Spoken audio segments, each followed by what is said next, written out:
Hello, everyone. My name is Cameron Cowan. Welcome to the Cameron Journal podcast.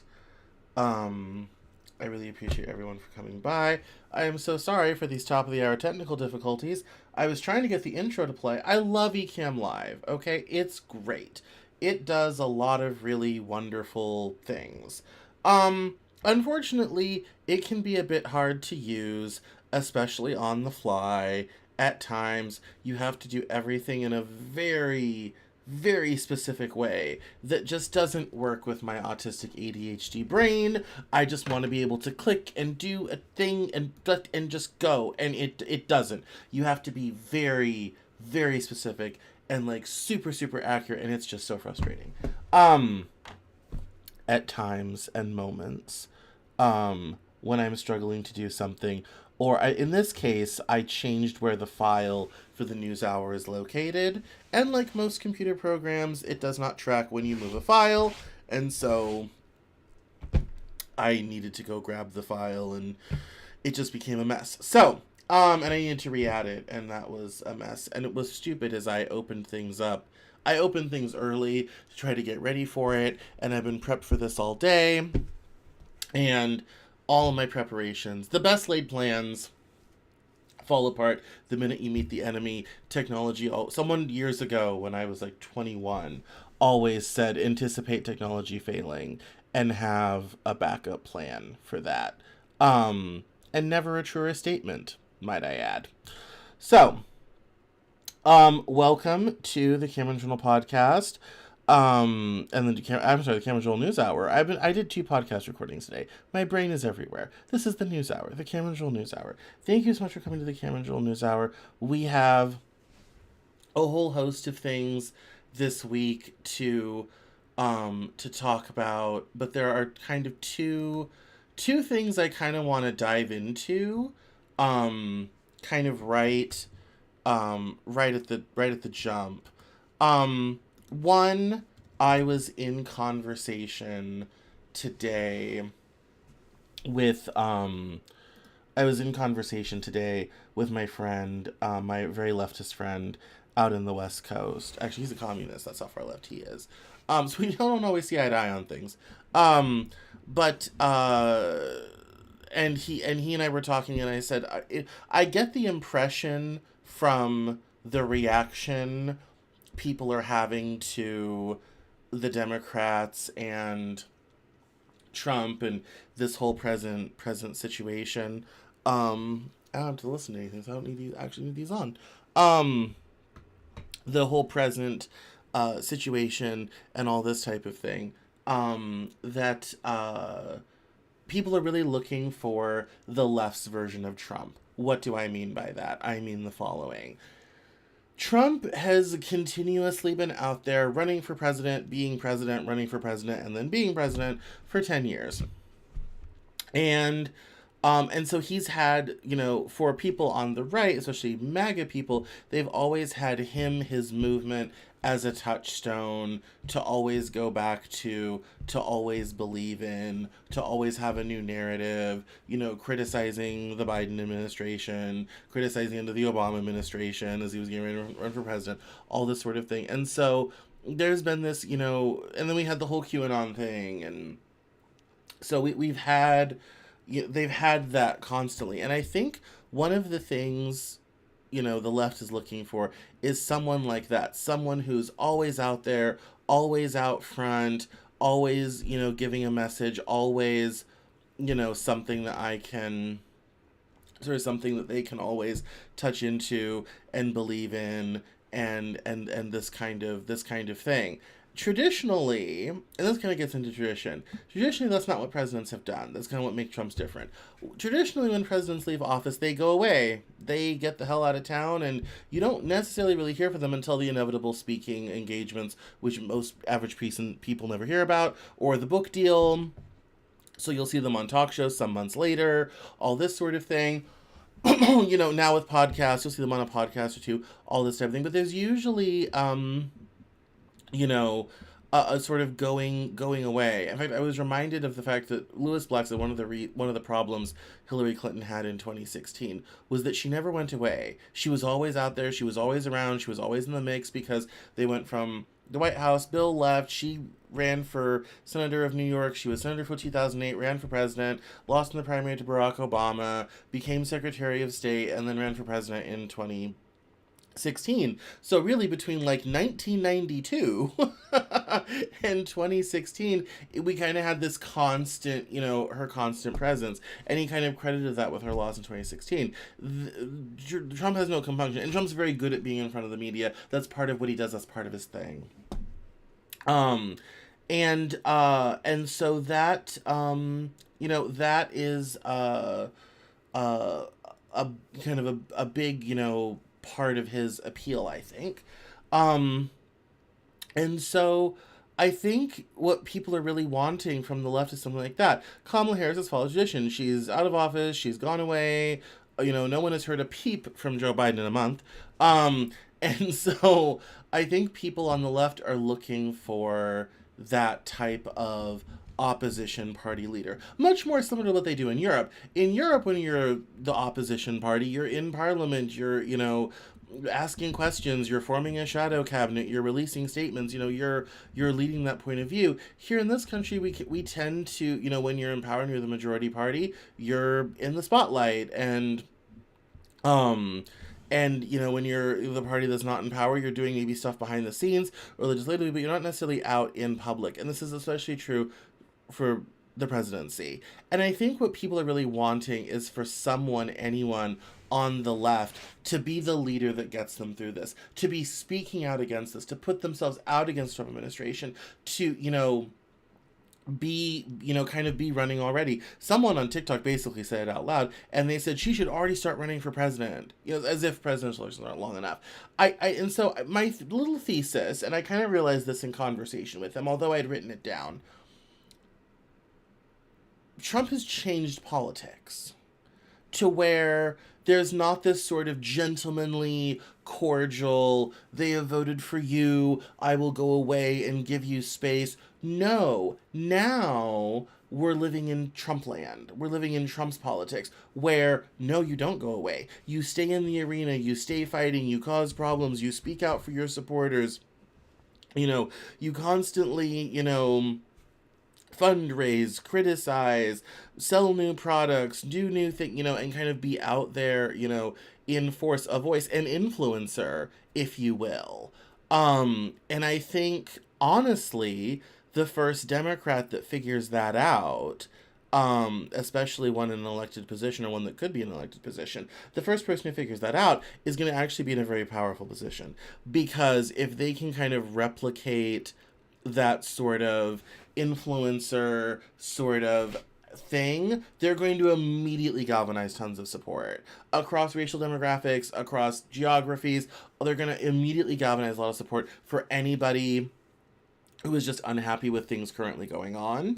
And so I think Trump has so changed American politics that now if you really want to run for president, you can't just, start the search committee 2 years out, maybe a year and a half out, and then have the formal announcement and then do campaigning. No, you need to be out there the entire time. You need to kind of be that voice sort of thing. And I think, even though it might seem like you're sucking the air out of the room for the person in office, I think that's kind of where politics is moving towards. And I didn't fully form that thought until I was on the phone with my communist friend.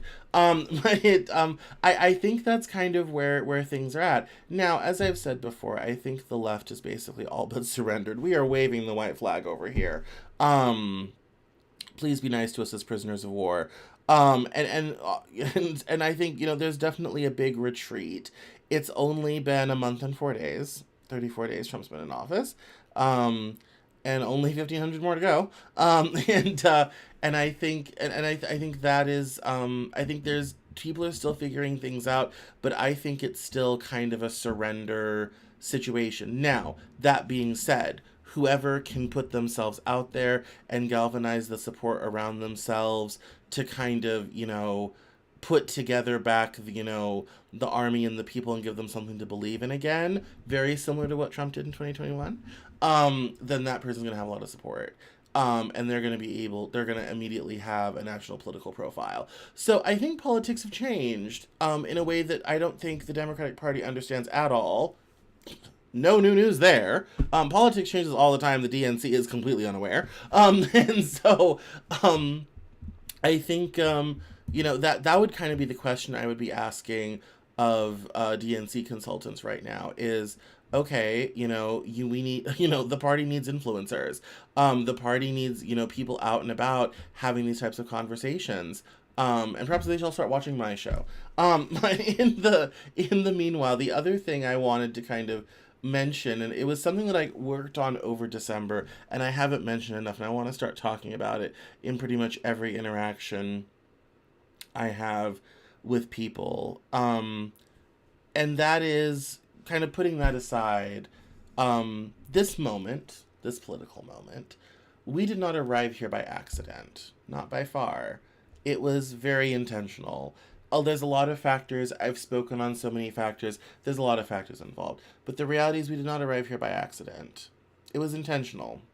For my own self, I'm not woke, never considered myself with that. I never identify with that. People who've listened to this show or read my stuff for a long time know I never was terribly on the progressive bandwagon. I spent a lot of time criticizing a lot of the things that went on, like vilifying racists. I don't think they should be doxxed or thrown out of their jobs for saying something racist. Socially, we can distance ourselves from them. Socially, we can not be involved with them. But I don't think it's productive to go and ruin people's lives. And if anything, it cements that their opinion and galvanizes people to their cause, and we want the opposite of that to happen. However, I am concerned with creating society that helps everyone thrive, which in turn creates a thriving society. One thing leads to another. And I think right now we are in a crisis, but it's a crisis we can solve. It's a crisis we can work through. It's something that we can work on together as a country, as a society, to decide how the country should move forward. Obviously, right now with Trump in office, Elon Musk has a very specific vision of what he wants this country to be, and we are moving towards that at rapid pace. However, I think we need to stop thinking about just the price of eggs or the cost of living or whatever have you, and start to really think about what do we need to do to create a thriving society for everyone, and what specific policy steps can we take, beginning at the local level all the way to the federal level, in order to cause that to occur. And when we start having those discussions and start having those conversations, it's going to be a very different conversation about how things move forward. And I think people are hungrier and hungrier for that conversation. And they're hungry and hungrier to really, create a different sort of society than the one in which we have been living in, which is primarily controlled by billionaires who basically create a society that's good for them, but good for almost no one else. It's not fun to live in a country that's only really working for about 250 people. It's much better to live in a country that's working for everyone. And so this is a message I'm going to talk about more and write about more and mention more, but I wanted to say it first today. We did not get here by accident. It was intentional, but we can work together to create a new society where everyone can thrive, which will in turn yield us a thriving society. And that is a conversation we have not had in this country in almost 50 years, but I think it's well past time for us to start having it and having it in a meaningful way. So, with that all being said, I don't want to be here all night, and I took last week off. So, let's turn to the headline, shall we? Here we go. Boom, and boom. Here we go. All right, so this is not the story I want to start with. I want to start over here. So, I pulled up this tweet, but we're going to read the executive order here. So, last week, I think the date on this was the 18th, yes. Last week, Trump signed yet another executive order, called Ensuring Accountability for All Agencies. This one's very interesting for all the reasons underlined and circled. And it says here, the President and the Attorney General, subject to the President's supervision and control, shall provide authoritative interpretations of law for the executive branch. No mention of the Supreme Court here. The President and the Attorney General's opinions on questions of law are controlling on all employees in the conduct of their official duties. No employee of the executive branch acting in their official capacity may advance an interpretation of the law as the position of the United States that contravenes the President or the Attorney General's opinion on a matter of law, including but not limited to the issuance of regulations, guidance, and positions advanced in litigation, unless authorized to do so by the President or in writing by the Attorney General. Now, what does this mean? And the person goes on here, but I'm going to offer my own opinion first. Is that you basically have a situation where different agencies, particularly environmental agencies like the EPA, write their own rules based upon the interpretation of congressional laws based on their own lawyers, who go into Supreme Court decisions and precedent and memos and all this sort of thing. What they're basically saying is no more of that. If you're going to do something, it has to go through the White House. This basically gives Trump de facto control over the entire federal government. So even if you are a relatively independent agency, you have to run everything through the White House and go along with their directives regardless. And it says here, and here's kind of where it gets dangerous and where we might be headed towards a constitutional crisis. So the circled positions of advanced litigation, that means court orders, restraining orders, and precedents set by courts previously. No federal employee can refuse to obey the president, even if a federal court orders them not to obey the president. That is where we get into a constitutional crisis, because if a court orders something and employees don't do it because the White House says no, then we have a constitutional crisis on our hands, because you have the executive branch negating the powers of the judicial branch, who's trying to check the executive branch. It also says it was preceded by a fact sheet. And it says here, the President and the Attorney General, subject to the President's supervision and control, will interpret law for the executive branches of having separate agencies adopt conflicting interpretations. Reigning and independent agencies including the Federal Trade Commission, the Federal Communications Commission, and the Security Exchange Commission have exercised enormous power over the American people without presidential oversight. This also, which kind of also gets into Trump wanting to revoke broadcast licenses for networks that do not have their coverage or content going in a pro-Trump direction. It says here, Trump needs to control the news so that all will be said is pro-Trump propaganda, which also creates a false majority in favor of everything he does. But there's something worse. It says when you do a Google search to find out if the president or AG can interpret law, it takes you immediately to Trump's order first, not to the Constitution. And this wasn't the case prior to the order, so it appears there's already something going on here. Previous to the order, when you searched for these topics, things like this came up. Not an order from the president. Here you see the president is not the final authority on law. As I mentioned, Supreme Court. As we see here, the judicial branch interprets the law, not the president. Now this led me to further investigation. What's going on is very interesting.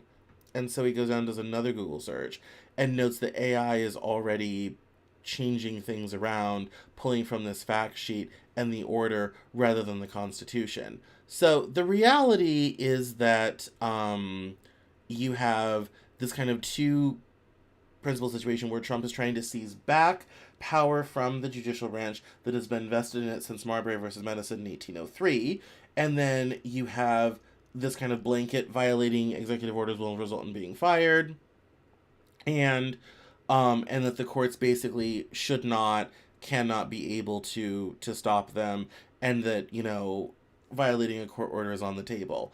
I was telling my friend today, and it's certainly the situation, that if Trump decides to say no to courts, now personally he has said that he always follows what the courts say.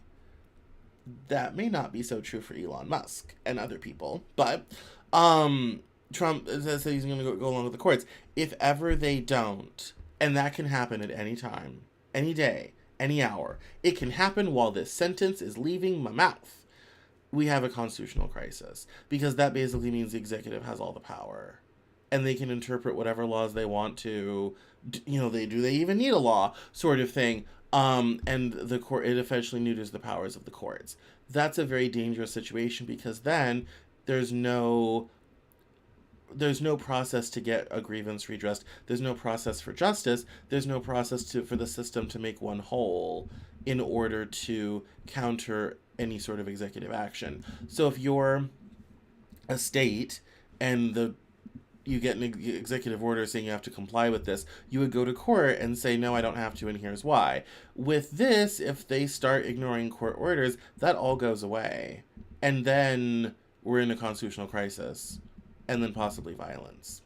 So I wanted to bring this to everyone's attention, because this enters into quite dangerous territory.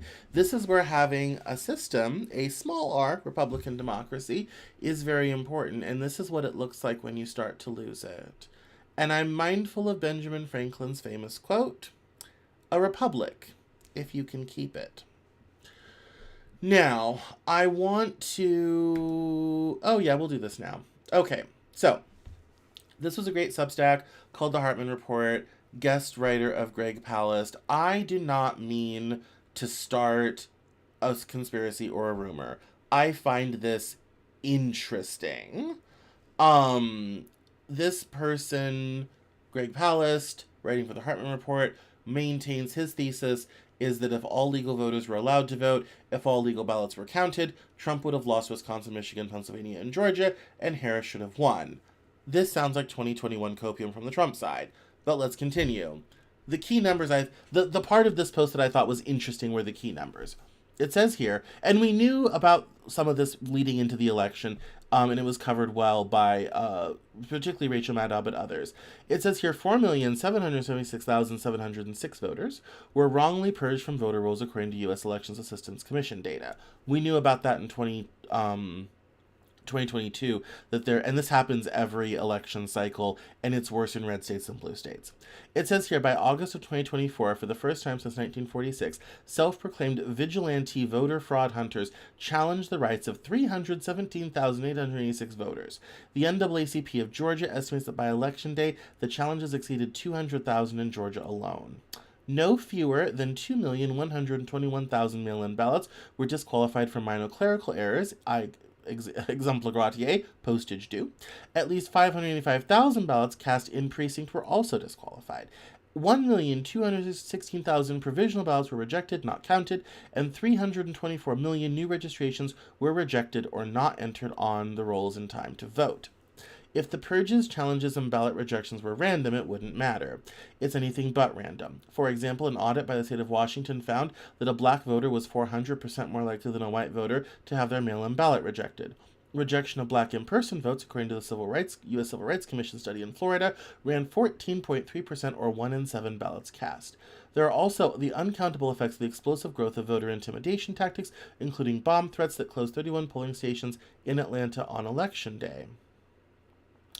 The nasty little secret of American democracy is that we don't count all the votes, nor let every citizen vote. In 2024, especially after an avalanche of new not going to let you vote laws passed in almost every red state, the number of citizens Jim Crowed out of their vote soared into the millions. According to the Brennan Center for Justice, since the 2020 election, at least 30 states enacted 78 restrictive laws to blockade voting. The race-targeted laws ran the gamut from shuttering drop boxes in black-majority cities, for the first time allowing non-government self-appointed vote fraud vigilantes to challenge voters by the hundreds of thousands. Throughout election seasons, the New York Times and NPR and establishment media write stories and editorials decrying vote suppression tactics, from the new ID requirements and new restrictions on mail-in voting. But notably, the mainstream press will never, ever, not once, will say that these ugly racist attacks on voters change the outcome of an election. Leading to the question, if these vote suppression laws, notorious example Georgia's Senate Bill 202, had no effect on election outcomes, then why did GOP legislators fight so hard to pass these laws? The answer is clear on the Brennan Center's map of states that passed restrictive laws. It's pretty much Trump's victory map, although it does not include much of the upper Midwest, which is interesting.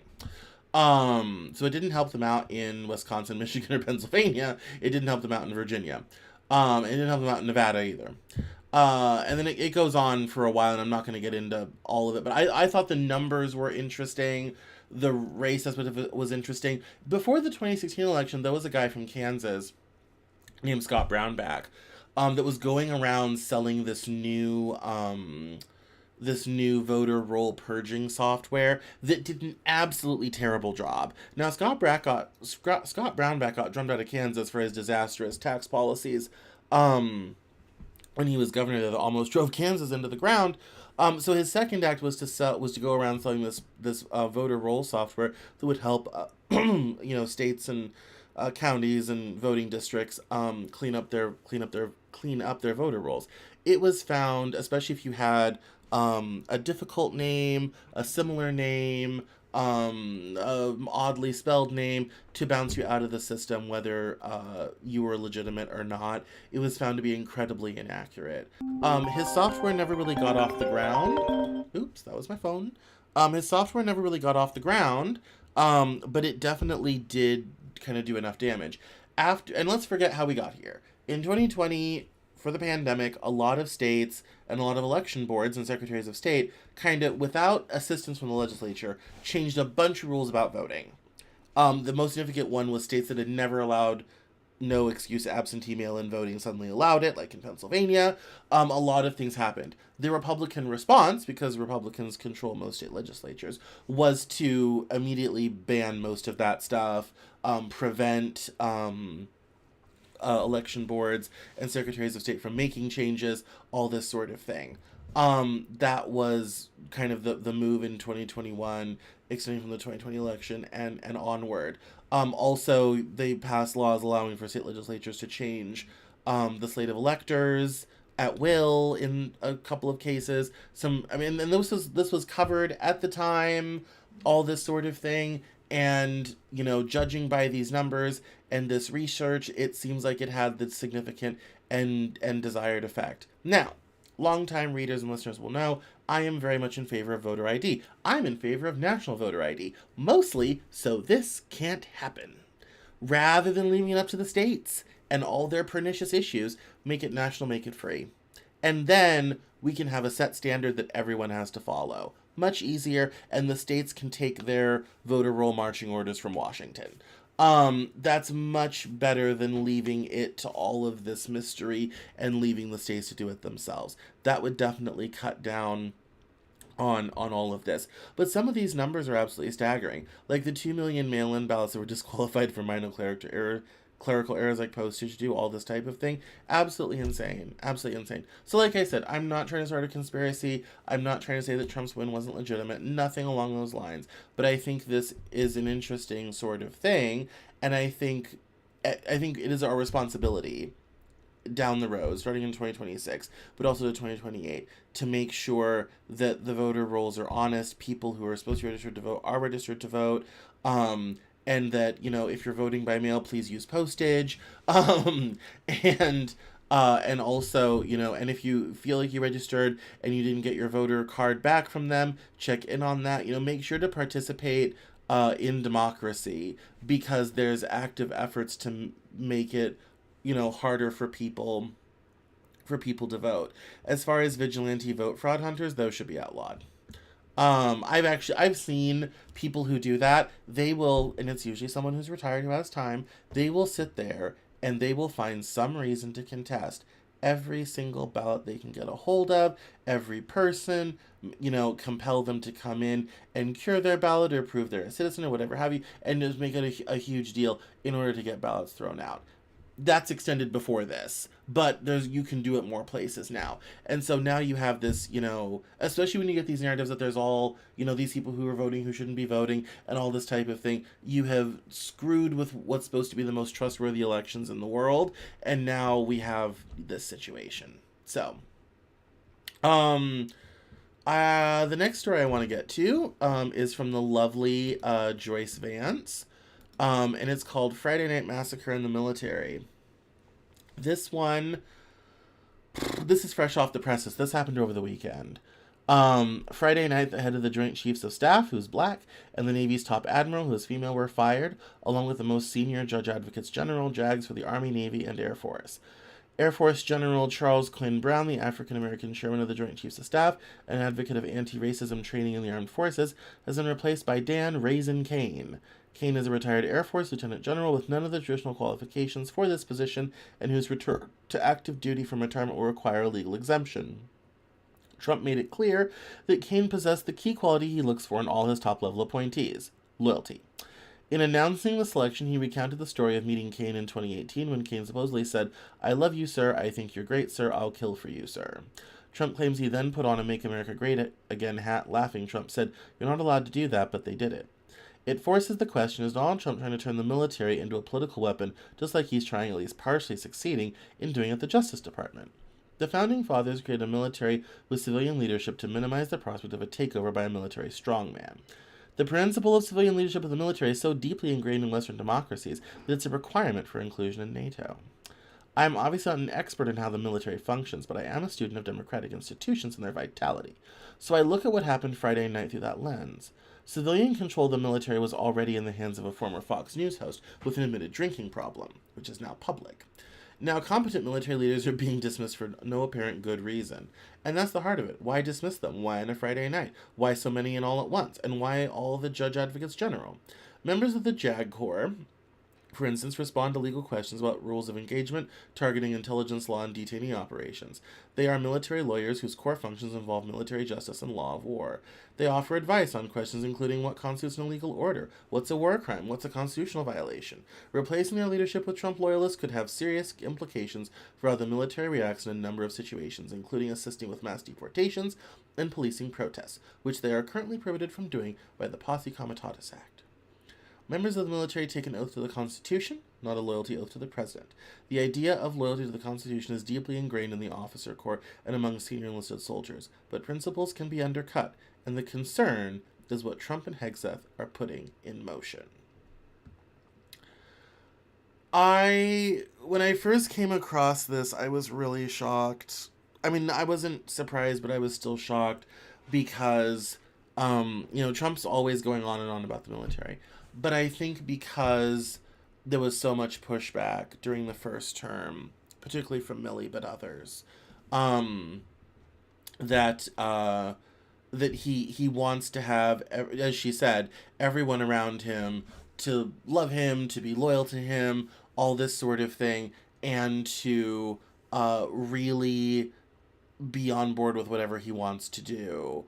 And I think also, to be honest with you, given that the rest of the Joint Chiefs of Staff is white, and he was the only black guy, and she was the only woman, it was kind of a, well, let's get the DEI hires out of here sort of thing, which is gross, It assumes they lack competence. It assumes they lack experience. I mean, hell, look at that hardware.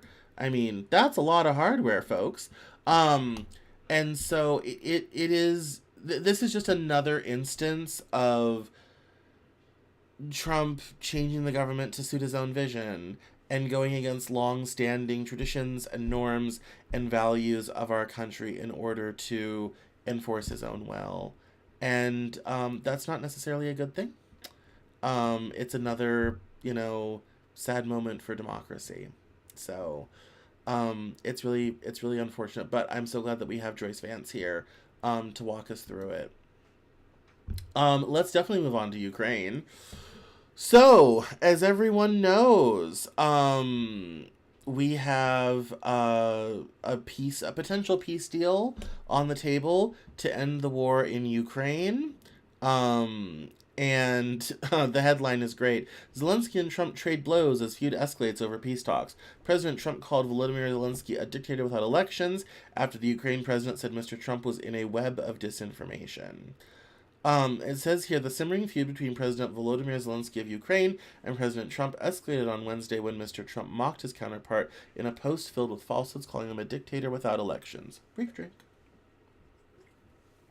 His comments came hours after Mr. Zelensky said the American leader had been, quote, caught in a web of disinformation, unquote, from Russia over the war in Ukraine.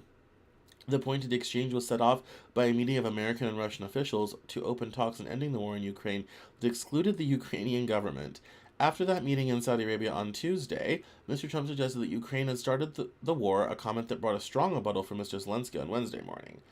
I would like to have more truth with the Trump team, Mr. Zelensky said in some of the most overt criticism yet of Mr. Trump in his view of the war in Ukraine.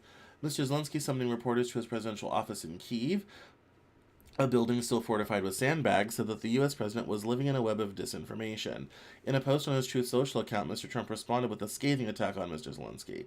Quote, think of it, a modestly successful comedian, Volodymyr Zelensky, talked the United States of America into spending $350 billion to go into a war that couldn't be won, that never had to start, but a war that he, without the U.S. and Trump, will never be able to settle. As he did in making his assertions a day earlier, he misrepresented verifiable facts. The United States, for instance, has allocated $119 billion in aid for Ukraine, according to a research organization in Germany, the Kiel Institute, not $350 billion. Mr. Trump also suggested that the future security of Ukraine would not be an American problem.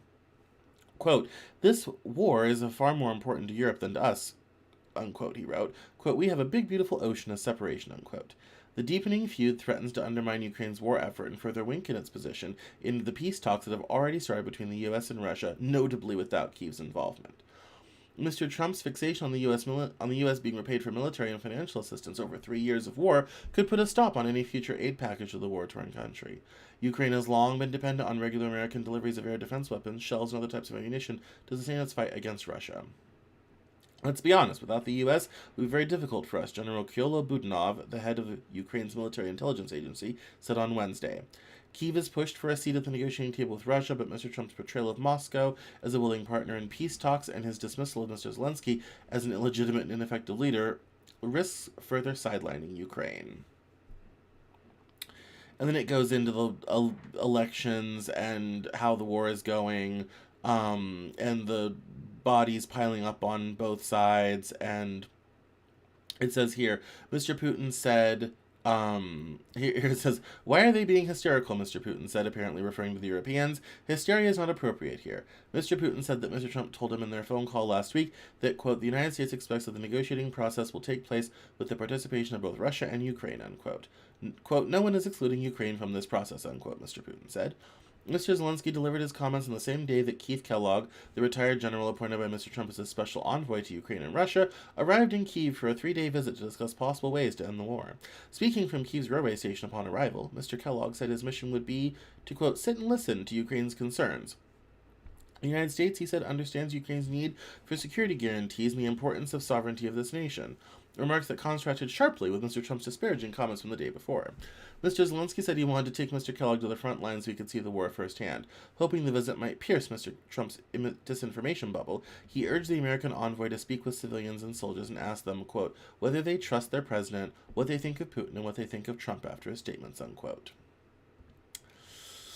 And that's the state of the situation in Ukraine. We're trying to get a peace deal going. Negotiations are happening that Ukraine is not present for, and Zelensky and Trump are fighting on Twitter. Yeah.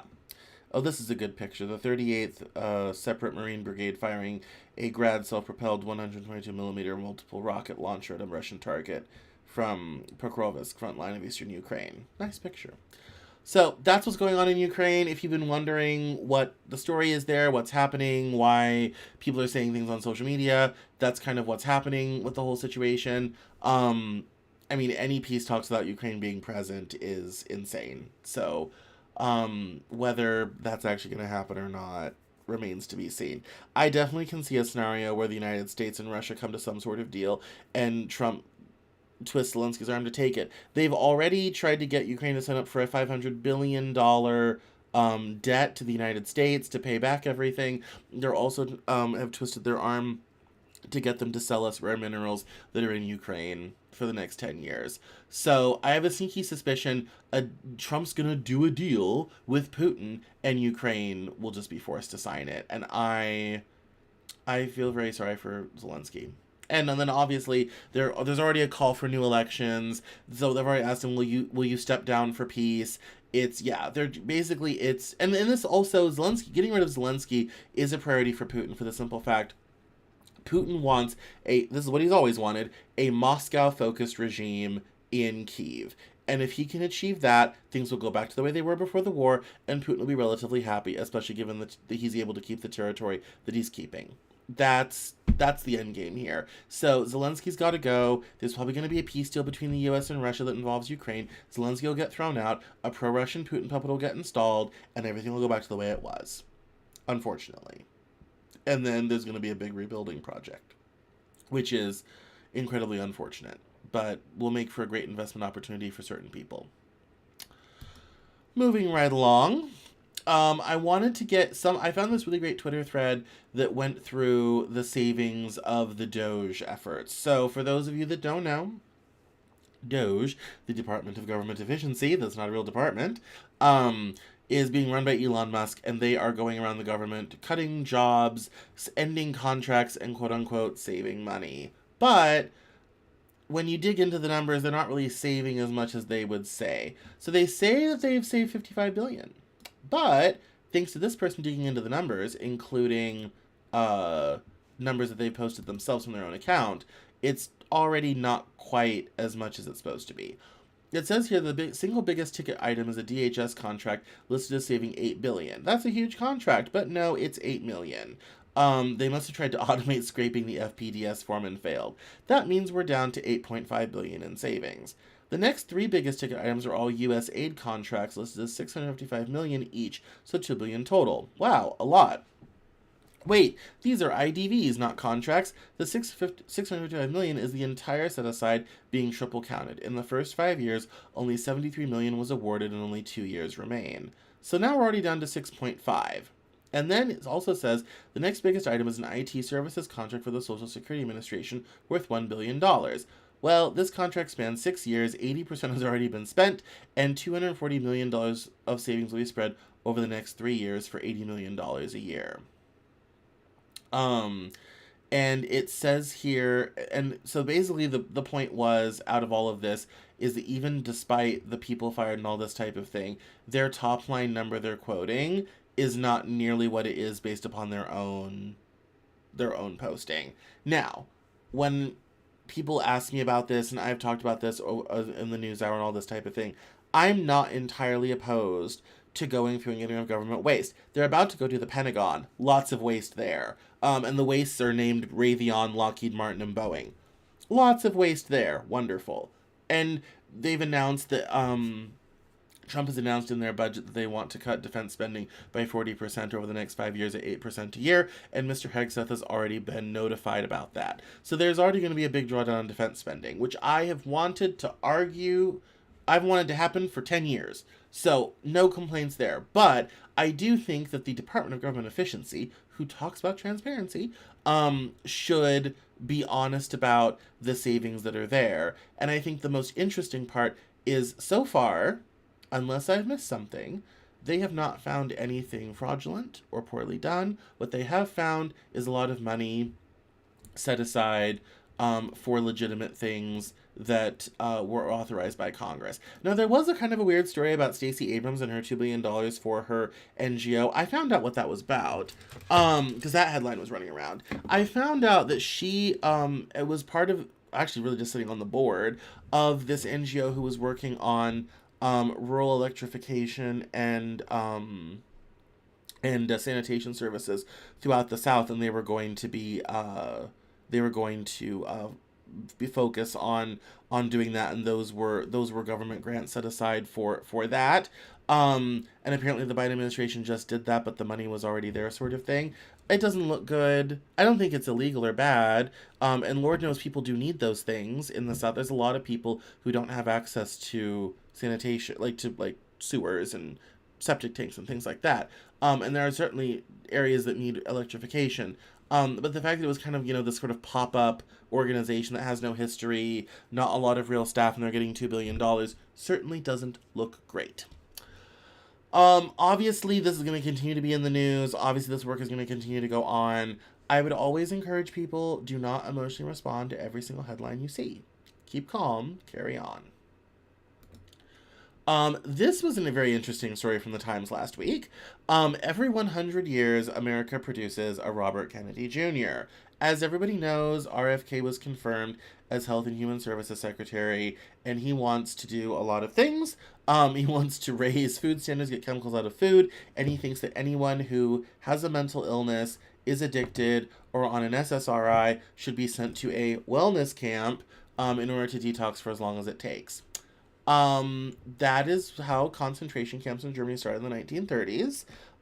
It was the disabled people, invalids, and people like that. They cleared out the insane asylums first. And then the communists, and then some trade unionists that Hitler didn't like, political enemies. It took a while to get down to the Jews, actually. The Roma Romani people, they were easily gathered up from their caravans and everything. There's a really beautiful movie about that, actually, whose name I can't remember. Um, and all of this sort of thing. I mean, there's this is how it starts, and I was very concerned about his comments on that, but I was also interested about the history of this, in this helpful guest essay from Jessica Gross. And it says the wrestling champion Bernard McFadden loved raw milk and cold plunges. He hated vaccines and despised white flour, which he called dead food. His greatest enemy after white flour was the American Medical Association. He thought that the sedentary weakness of the American people was a crime, and that overeating was wicked, writing, "Hardly a home exists that is not made unhappy to a greater or less extent by this habit," in a book called Strength from Eating. Strength from Eating features a photograph of the muscle man flexing his veiny, highly articulated arm right before the presses with the phrase "Yours for Health" written in Mr. McFadden's distinctive cursive underneath the photo. Mr. McFadden was a genius of self-promotion. He understood that flooding the zone with his ideas and his scantily clad body via tabloids, magazines, and radio was the key to spreading his gospel. A fit body like his thinking went, was a moral body. People could ward off all manner of deadly diseases without medical intervention as long as they took care of their individual health. According to a biography of Mr. McFadden, Mr. America by Mark Adams, vaccination, or as Mr. McFadden saw it, the unnecessary pumping of dead germs into the bloodstream, was lunacy. Mr. McFadden's ideas are served to millions of people every day via social media health influencers in the year 2025, but he is not of the internet era. He was born in 1868 and was arguably the most prominent proponent of alternative health practices from around 1900 until after World War II. He found common ground with politicians like Franklin Roosevelt and Hollywood celebrities like Rudolph Valentino. It is impossible to read about Mr. McFadden, who was using the term medical freedom in 1920, without thinking about Robert F. Kennedy Jr., our new Secretary of Health and Human Services, and the raw milk drinking, vaccine skeptical, psychedelic loving, Make America Healthy Again movement that has coalesced around him, which is delightfully bipartisan. This is in the article I'm talking, which is delightfully bipartisan. And it's kind of funny because being super healthy, crunchy, raw milk used to be a very left thing. Now it's a very right thing. And now there's just kind of a cacophony of both, which is really interesting. It says here, on the first day of his confirmation hearings, Mr. Kennedy described battling the ill health of our nation's children in much the same way McFadden did, as a moral crusade. Quote, "It is a spiritual issue and it is a moral issue. We cannot live up to our role as an exemplary nation, as a moral authority around the world, and we're writing off an entire generation of kids." For a long time, I thought the Maha movement was simply anti-institutional, but that explanation falls apart upon examination, because the medical establishment has long argued for clean air, clean water, and better access to healthy food. I've never met a doctor who doesn't stress regular exercise. Many people have pointed out that Michelle Obama was concerned about childhood obesity, just as Mr. Kennedy is, and used her platform to encourage Americans to eat healthily and move their bodies. Of course, the vaccine skeptics are mostly just wrong, and they rely on poor and debunked studies to make their fractured case. Emphasizing Mr. Kennedy's lack of scientific knowledge and the other contradictions of the Maha Coalition goes some of the way of exposing his threats. For example, why believe in the curative power of some big pharma-supported medications like ivermectin but not others? Also, why aren't Mr. Kennedy's crunchy natural followers dogging him for investing in gene editing technology? It was only after I stopped trying to resolve the contradictions of Mr. Kennedy and his movement and started reading history that the source of his appeal came together for me. Many of the ideas Mr. Kennedy is pushing have been part of the American bloodstream for a long time. They may ebb and flow in popular culture, but they never disappear entirely. The trick is understanding why many of these ideas are at the forefront right now, and this awareness is key to combating Maha's most dangerous notions. Make America Healthy Again is an emotional, not an intellectual movement. It's based on a fear of cultural and technological change, and it yields to charisma instead of bureaucracy. As The Atlantic's Shayla Love explained in December, Maha gives its followers a sense of certainty, an outlet for mistrust, a pseudo-religious belief in the natural, and an affirmation of modernity's limits. It also gives them a sense of control over their own bodies and the bodies of their children when faith in all our institutions is at a low point. It goes on I want for a while. I wanted to talk about McFadden to point out that RFK's health crusade is not new, and I was mindful. The book mentioned I was reminded of because I think I've seen that book before. I used to work for a lady who was very into this. She was into raw milk before raw milk was cool. She was into the stuff a long time ago in 2009 and 10 when I worked for her. Um, at my first magazine, Liberty Ink Journal. And yeah, it's been around, it's been bubbling underneath, but I did not know there was someone in the early 20th century who was advocating for that type of thing. I kind of knew there was kind of a basic, like, natural living healthy movement, but I didn't know it had a face, didn't know it was this guy. Fascinating. So if you want to go check this out, feel free. It's Every 100 Years in America, produced by Robert Kennedy Jr. Go check it out on the New York Times. It's absolutely fascinating. We're coming to the top of the hour. I probably want to save that for next week. I probably want to save that for next week too. And that was about Doge, and I probably don't want to read that at all. So, yeah, I think we're gonna end on that. Actually, let me change this back to here.